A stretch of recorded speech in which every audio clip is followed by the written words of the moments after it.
Welcome to Boy Time Podcast.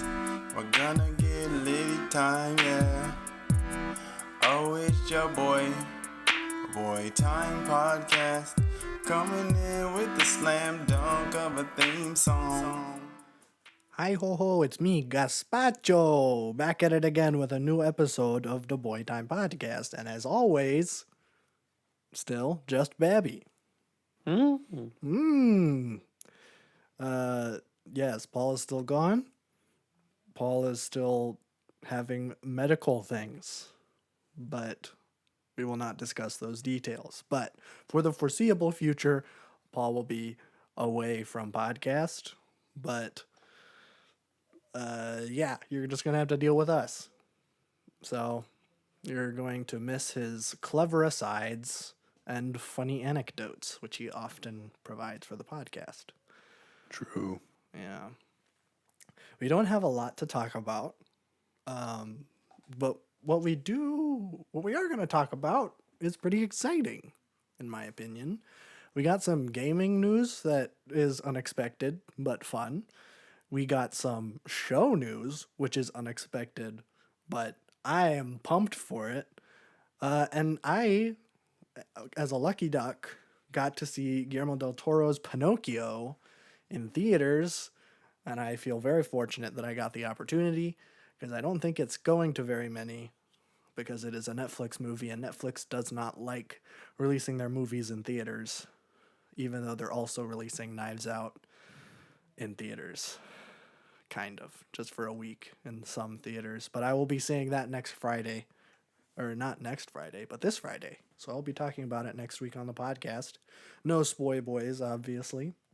Not going to be spoiling the Pinocchio either. But Dang it. I know.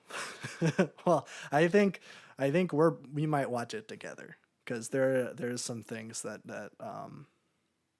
I think you're going to like about it, obviously. Let's go. But we can jump right into gaming, as we always do. We'll start with the boring news that nobody cares about except for China? I don't know who buys Ubisoft games. Europe? Spain? Depends what game it is, I guess. Senegal? Are all my viewers in Senegal? Do they play Rainbow Six Siege? No, I think that's Uruguay. Oh, okay.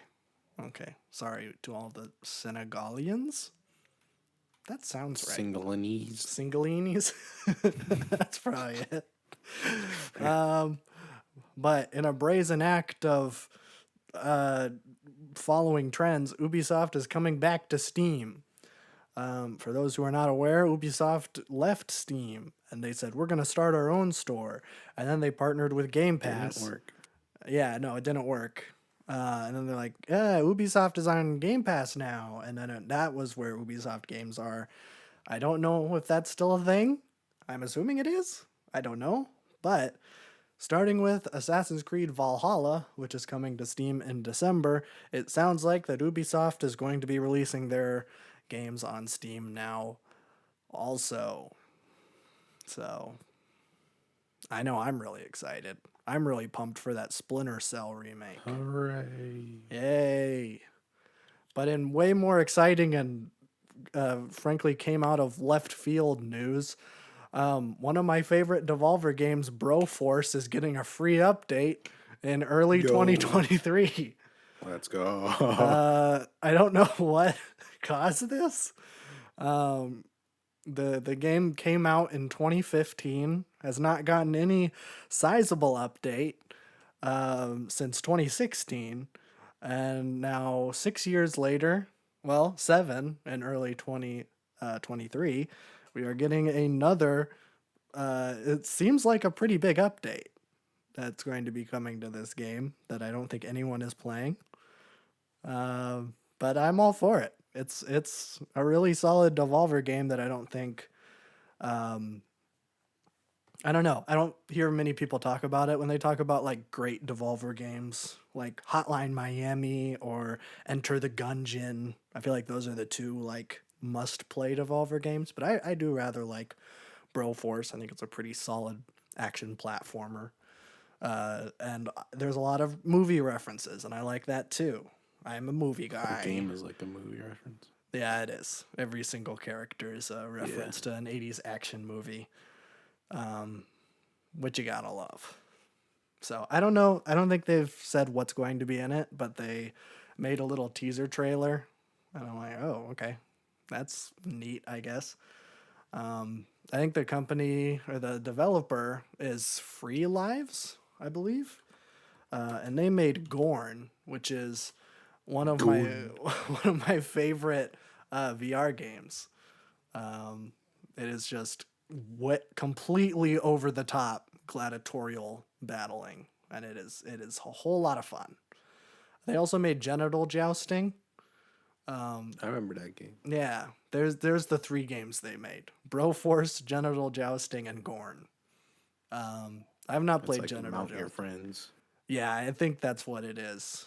Kind of. I don't know. Never played it. But I don't know. I highly recommend Broforce and Gorn. They both have a very similar art style where it's just completely beefed out dudes. And it's like way over the top beefed out dudes, but it's pretty sick. I am a fan of beefcakes. So there you go. On record. On record. Mimi love a good beefcake. Alex Jones, whoo boy, He's built like a refrigerator. He really is. I think that he could pull an F-150. That's how strong and beefy he is.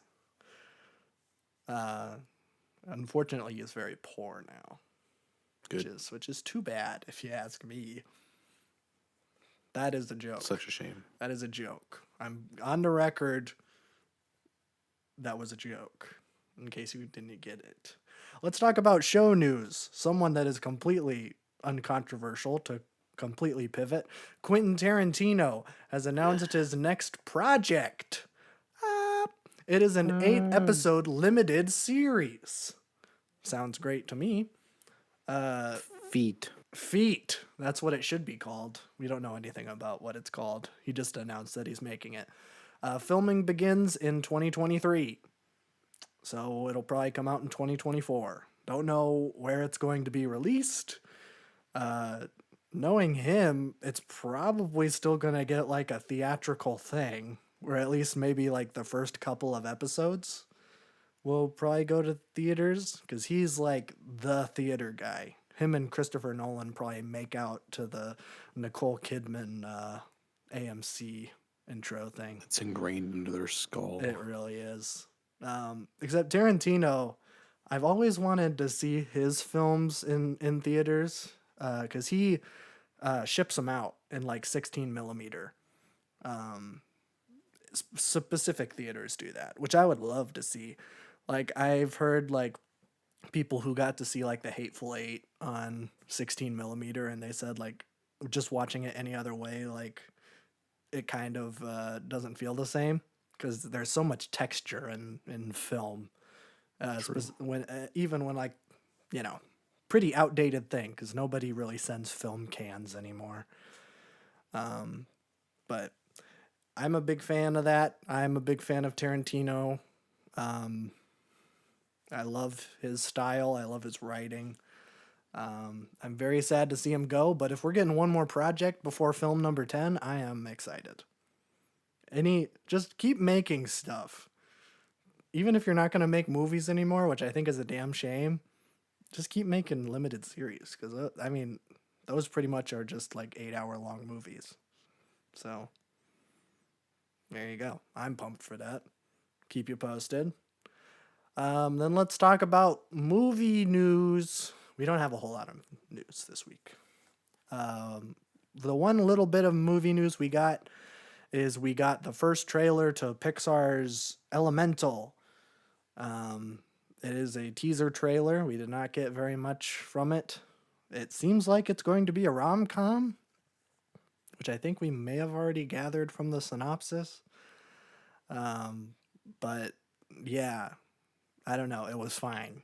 It seems kind of like Zootopia, where like all of the elements are distinct and they have their own like characteristics, but I guess they don't have anything real to base it off of, because, you know, there isn't just like an earth golem or a water spirit or whatever.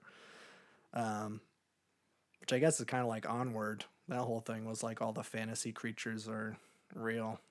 But I don't know. It looked interesting. I thought I really dug the art style. I like when Pixar kind of deviates from like their super photorealistic stuff, even though I do really like that too. Like I really dig Soul. But Turning Red had such a unique art style that I really, really liked. This seems to be a little bit more like Turning Red, which I am a fan of. That is going to be coming out June 16th, 2023. That is Flag Day. No, it's not. June 14th is Flag Day. Frick. You will never get past me. I know when Flag Day is. I know you know. I thought it was... never mind. We'll talk about this later. But, yes, not Flag Day. Is that... No, Trump's birthday is Flag Day. Yes. Okay. Then what's because he loves America so much, brother. He loves America so much he was born on Flag Day. Yes, sir, brother. What is June 16th then? Is that nothing? I feel like that's nothing. That's nothing? Yeah. Oh, frick. June 16th holiday. It's Fresh Veggies Day. Oh, that doesn't count. That's International Day of the African Child. Interesting. And Ladies Day. Basketball. Hey, ladies. I don't know. It's specifically a basketball thing, I guess. Oh. For Ladies Day. So, hopefully it's African child ladies who eat veggies. Okay. I was like, where are you going with this? I don't like this. Because all of the holidays happen at the same time. Yeah. And Elemental is coming out. So all of these African child women who eat carrots. You can't be a child and a woman. Sure you can. They're going to all get in the theaters and they're going to watch Elemental on their special day. Nice. Yeah. So that's Elemental somehow. Let's talk about Pinocchio, the Guillermo del Toro joint. Yes, I saw this movie. I saw it opening day because I was so pumped for this film. I went at 8:30 showing because I didn't want any children, and of course, true. As soon as I got there, a mom and her two crumb crunchers sat down right next to me because of course they did. Slur unlocked. New slur. Yeah. They came in, and then the mom was judgy. She was like, "Oh, I'm so sorry. You just like having a Pinocchio day, just seeing it by yourself?" I'm like, "I'm a big Guillermo del Toro fan." And she's like, "Oh, okay." I'm like, don't judge me. That's awesome. What? To really get the theater experience, you have to watch into the theater and get berated by a mom and her two kids. Here's the thing. I don't think she knew what Pinocchio this was. I think that she thought this was the Disney Pinocchio movie. Most likely, yeah. Because this movie, I mean, it's fine if kids see it, but she did not seem like the mom who would take her kids to see this movie, if you know what I'm saying. I don't think she knew that this took place in Mussolini's fascist Italy, which I thought was a bit that like the synopsis guy for Letterboxd did, but no, it is a very, very prominent part of this movie. Let's go. Guillermo del Toro just likes to set his like fantastical stories and like real world tragedies, because like Pan's Labyrinth took place in the Spanish Civil War. It's like, okay. I don't really know. I mean, it works in the story. It's a good part. It's just like, you could have not, but he did, which is what I love about him. So I was super excited to see this movie. Love Guillermo del Toro. I love Patrick McHale, the Over the Garden Wall guy. He co-wrote it with Guillermo. And it does, I mean, it doesn't exactly feel like Over the Garden Wall, obviously, because it's a movie. And Over the Garden Wall is kind of like, lightning's not going to strike twice. I don't think anyone's ever going to come close to capturing that special feeling that Over the Garden Wall has. But Pinocchio gets pretty dang close. There's a lot of heart to this movie, which is funny because Pinocchio has no heart. 'Cause he's a wooden boy. There, there is also a lot of like existentialism. One of the big things about Pinocchio is that he is a wooden boy and therefore has no soul and will not die. So it's like a running theme of the movie that he is immortal and all of the people that he interacts with will die in his lifetime and he will watch them all decay and decompose and he will just have to keep living forever, and that is the trade-off that he gets for being alive as a puppet. And I'm like, okay, this, single mom who just judged me. Look, this is what you're teaching your kids, existentialism. And Let's go. which is good. I mean, I'm glad the kids saw it, but I because don't want kids to be existential at that age. I do. It's devastating. It was pretty rough. The ending of the movie's rough, but man, it was good. Like the artistry and craft that went into it was just phenomenal. I am a sucker for like really really good stop motion stuff, and like almost everything here is practical, and it is just awesome what they're able to do. I saw that one of the puppet companies that came in and helped was the Jim Henson Company, and I'm like, oh boy, this is good. Like this is gonna be good. That was in like the opening credits because it showed like Guillermo, Patrick McHale, the Jim Henson Company. I'm like, oh boy, this is gonna be a ride, and it was. Yeah, and one thing I didn't expect to like, or I didn't even know it was a thing, is that it is somewhat a musical. There's like 3 or 4 songs, but they're all really, really good. And Patrick McHale, he helped write the lyrics, which I think he wrote all the lyrics to the Over the Garden Wall songs. I'd imagine so. I would imagine so also. But yes, very, very good. If you get the chance, if your local theater is playing it, I don't think very many theaters are. I was able to see it at a Fridley theater, which I think are the only ones in the area that are playing it. No Marcus theaters, no AMCs, no Cinemarks, which Cinemark is surprising because they usually get the weird event kind of stuff. Because that's where I'm going to go see Knives Out. But they didn't get Pinocchio. But for all of the people who are not able to see it in theaters, I believe it's coming out on the 8th, which is a couple weeks away. So please watch it. It is very, very good. I know that Netflix is campaigning for this to be Best Picture. I would love that.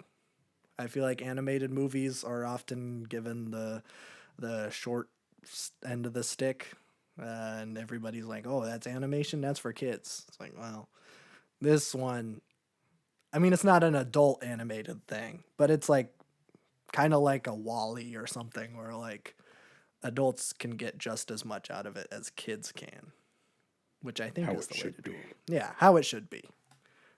So it's just a good movie.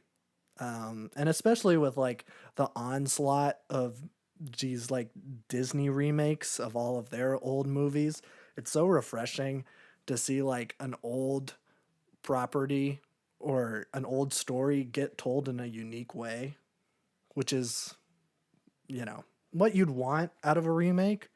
Make something that isn't very good or relatable and make it so. There's a lot of like, inherently setting it in Mussolini's Italy, there's a lot of like parallels to the rise in like far right movements today, and there is a lot of criticism and stuff in it, which is very interesting.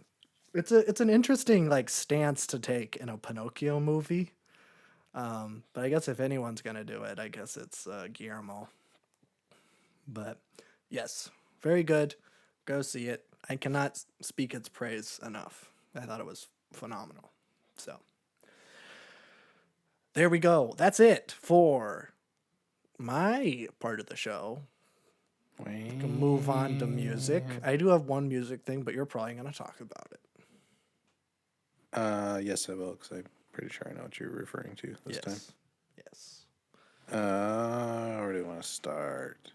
Wise Blood's obviously the big thing this week, but we're having a video on that next week, so I will not talk about it. Tuned. I wanna hated talk it. about That's a it. spoiler. It was the worst album I've ever heard. Yeah, I hated it too. Haha. Very bad. We can start with Bork Campin', I suppose. Oh yeah, the double feature. The double feature. Yeah, Bork Campin' did a thing where they did the two albums switcheroo. You know, honestly, all signs were pointing to it, and people didn't catch on quick enough.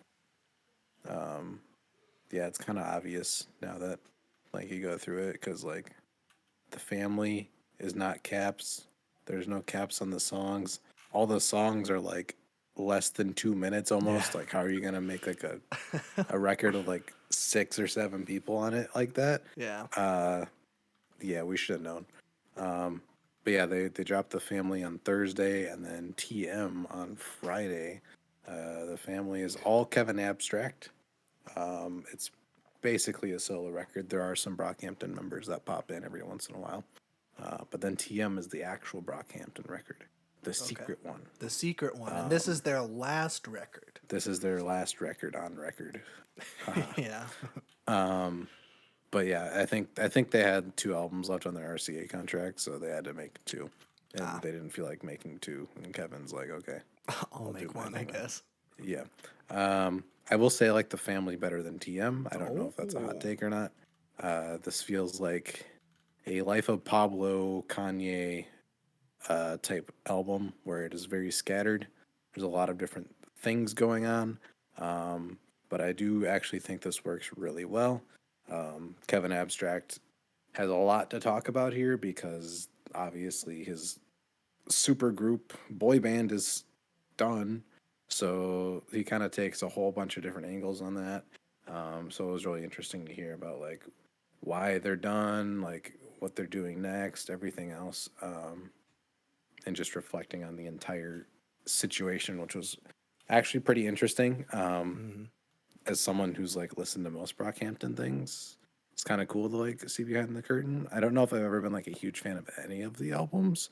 I feel like Ginger's probably my favorite one, which is already a hot take. What? Yeah, but I don't know. I like the family quite a bit. There's a lot of cool like soul, chipmunk soul, like sampled production across it, which is cool.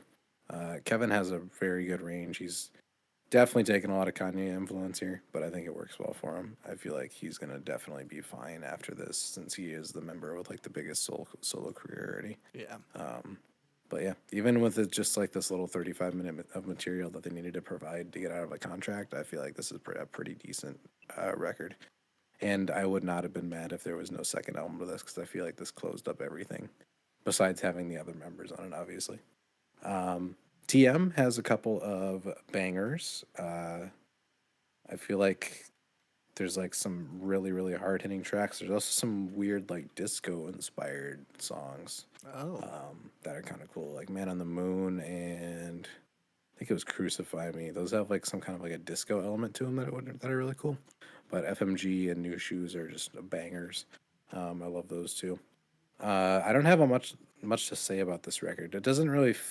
It feels like a kind of like after credits scene.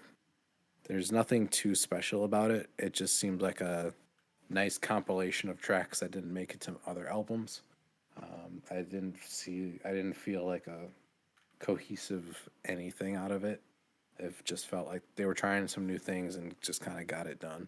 But yeah, it feels like the family was the end, and then this is just like a little encore piece. But I mean, a couple of good songs on here. It's just not the same as it used to be, obviously, because not everybody's head's in it anymore. But I will be interested in a lot of their solo careers because a lot of the members have a lot of talent. Yeah. Bareface, I think, executive produced The Family, and he had some vocals on it, which were very nice. So I'm very excited to see what he's going to do with his career. Yeah, he's the one I'm I know- most excited for. Yeah. I know Merlin's got stuff coming, I think, as well. But yeah, it'll be interesting to see. This is from the casual Brockhampton fans. There's probably a whole bunch of other details, but I don't know. I'm not part of that. Don't know. I don't know. Don't get mad at me. Talk about Backwash. Her new album came out last week. I think I just didn't have time to listen to it. But listen to it today. It's called His Happiness Shall Come First, Even Though We Are Suffering. This is rap metal, if you are not familiar with Backwash. I'm not. She has a very aggressive way of making rap music, and I feel like rap metal is something that is a very fine line because it could sound very bad if you are not careful. But she's got a perfect balance of it. I mean, this album hits hard. I feel like I like this better than her last album last year. Just a lot better. I feel like the production has a very nice balance between metal and hip hop. There's nothing too like abstract in that way. Her vocals are really great. Delivery's mean, ferocious. These songs are long, but she always has so much amazing subject matter to cover, and very interesting perspectives that you don't really hear anywhere else in rap music. A lot of bangers. I think Juju is my favorite song. It's got Gais Guevara on it. I talked about his album this year, a couple months earlier. Amazing verse on that song. I'm very excited for his career as well. I feel like he's gonna be big in the underground. He's got a lot of like fantastic one-liners. He's got like that comedic delivery, but also can just like go ham if he needs to. So super interested in him. But yeah, I'm very impressed with this album as well. It's a very specific genre, very specific mood. But if you ever need something crazy and off the wall, check that one out. It's crazy. Okay. What else do we have?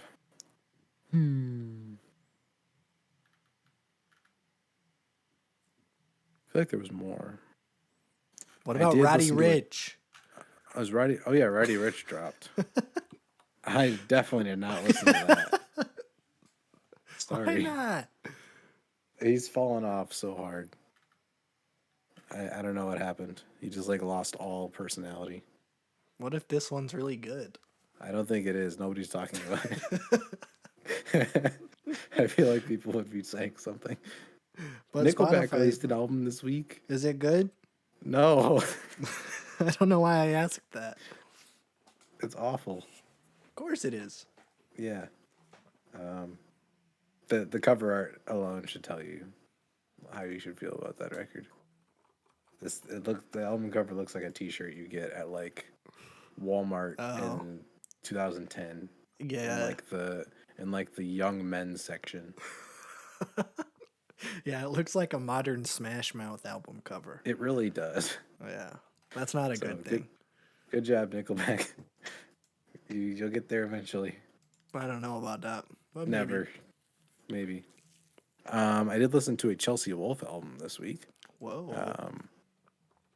Warming myself up for when his spun finally gets chosen. Although I might be picking it on my wheel at this point. But I listened to Abyss from 2016. First introduction to Chelsea Wolfe. I really, really, really like this record. It's a mixture. It's like slowcore with like a more heavy spin on it. I wouldn't say it's hard rock, but it's like if Wise Blood was extremely emo. That's the Okay. best way I can put it. Imagine the same like great vocals, the same amazing atmosphere, except everything has a tinge of like extreme darkness and like heaviness. That sounds awesome. It's pretty sick. I really love this record. I don't know if this is considered one of her best or not. I'm not really sure. I know she has an acoustic album in there somewhere too. She did the yeah. soundtrack to X. Oh yeah, she did. That's like one of the highest rated horror movies this year. That's crazy. Yeah. Well, after listening to this album, I'd say a good choice. Yeah. But yeah, I love the mixing on this record. It's so heavy. It gives me those like almost metal like feelings without going hard in the metal area. It's just got that same kind of like heavy bass, those really cool drones. Drawn out tracks is awesome. They're awesome. They're very, very like slow burners, but I kind of mess with that.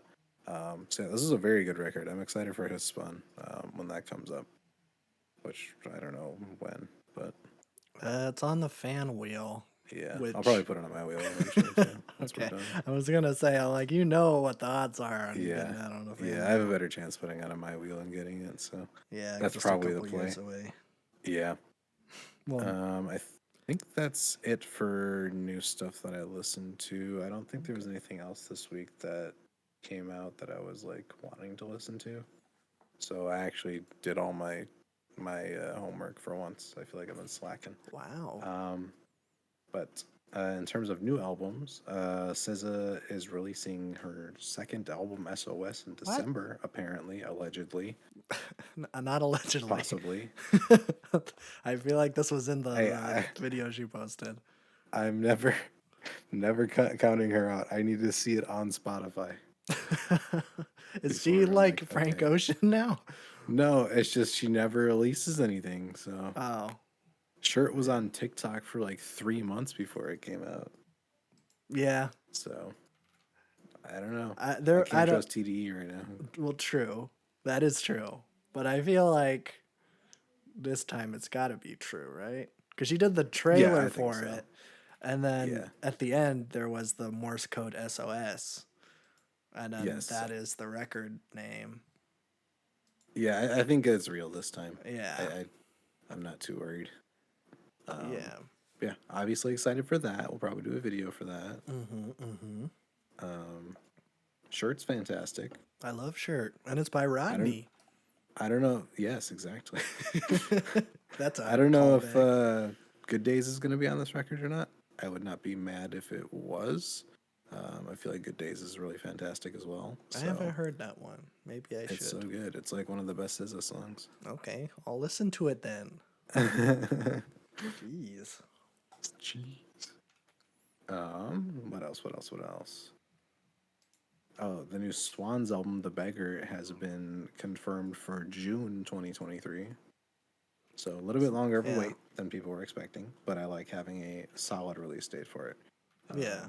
I think Michael Gier has been touring, so he's been doing some songs from the record, and this is where all this info is coming from. So I'm excited. We'll see what's going on with that. I hope it's more like the trilogy and less like Leaving Meaning, but we will see. So yeah, that's good for next year. AJR. AJR? Next year. What? So excited. I love AJR. AJR. This is a joke. Do not request AJR. You want to know what's weird? What? Why people like AJR? I don't know why What's people the like deal AJR. with that? I honestly don't know. I've met people who like Yeah. AJR unironically. Yeah. I don't know how. Can someone please explain to me in the comments why this is? Do we have any AJR fans in our audience? Can you please, I am genuinely asking. Tell me what why is the you like appeal AJR. to AJR? Granted, the only exposure I've had to AJR is the first 10 seconds of every song, which is the best way to view music if you listen to Dawn FM. So maybe I'm completely off base, and after those 10 seconds, it's fantastic. Right. No, it's awful. It's worse after the first 10 seconds. Because then they open their mouths. Well, yeah. Okay. It gets worse. You're not helping us sow sympathy with the AJR fans that they might actually I just want to understand. Well, yeah, but you're not going to get them to genuinely tell you what they like about the music if you're like, no, it's really bad. Also, what do you like about it? No, that's a genuine question, though. It's horrible, but like, what's the appeal? You know? Yes, I understand. I just think they sound neat. That's one word to put it. Oh, Disturbed released an album this week too. That turned out really bad. What is all Nickelback and Disturbed? What is this? Nickelback 2005? and Disturbed on the same week. All the bald divorced dads are like having a field day this Friday. I thought you were describing the Disturbed guy. Oh, that too. Nickelback and Disturbed. That's like Yeah. that's a double feature for some people right there. Someone out Phoebe there. Bridgers released her new Christmas cover. Oh, good. I felt like it was a little early this year, but go Yeah. off. I think this one's going to LGBT charities in LA, I believe. That's Every good. year it's a different charity. Yeah. But this one is So Much Wine. I forget who the original maker of this song was. Michael Bublé. It was not Michael Bublé. That would be so weird. The Handsome Family. The Handsome Family, yes. Yeah. Pretty good. I mean, Phoebe Bridgers' Christmas covers kind of hit diffy because it's the only Christmas music I listen to, but it's also like soul crushingly sad because she can never make a happy song in her life. Well, no. Until the next album, now that she's engaged, maybe she's happy. I don't know. We'll see. I doubt it. I doubt it. Did I mean, you're an indie folk artist. That's kind of a genre where you're not allowed to be happy. no. Father John Misty made one record where he was happy and then immediately made True Comedy. And then made me. So I feel like Yeah. once you're in, you are just sad forever. Yeah. But, I mean, her Christmas covers always bang, so still pretty good. I think Day After Tomorrow is still my favorite Christmas cover of hers when she did the Tom Waits cover last year. It's fantastic. It's a fantastic song. But yeah, now she has a little 6-song EP on Spotify of all her Christmas songs, and it's got 21 minutes of it. So That's cute. in a decade, we'll have a full record. She'll be the Mariah Carey Queen of Christmas. Yeah, when My everybody's sad. favorite film. Yeah. I think that's all I have. That's it? I think so. Okay. Well, this is a little bit of a shorter podcast, but that's okay. A bit. That's fine. I feel like we got to talk about some things that we really like, which is good. True. Next week I'll talk about Andor. I think the season finale comes out today as of this podcast coming out. Saw that season 2 is filming right now. So they're going quick turnaround, which I think it's either really good or scary because I don't trust the state of Star Wars right now. But that's where we're at. Very, very, very good. Sopranos. We might be talking about that next week. We have 3 episodes left in season 2. I think we should be able to do it. If not, whoops. And I think that's it. Oh, I'll be talking about Knives Out too. I still have not beaten God of War. It's a long game. It's only gotten better though. So most of my complaints have been fixed. This is probably the best place to put that and not at the beginning. But True. whatever. Thanks for listening and stream. You're Roddy welcome. Rich. Bye.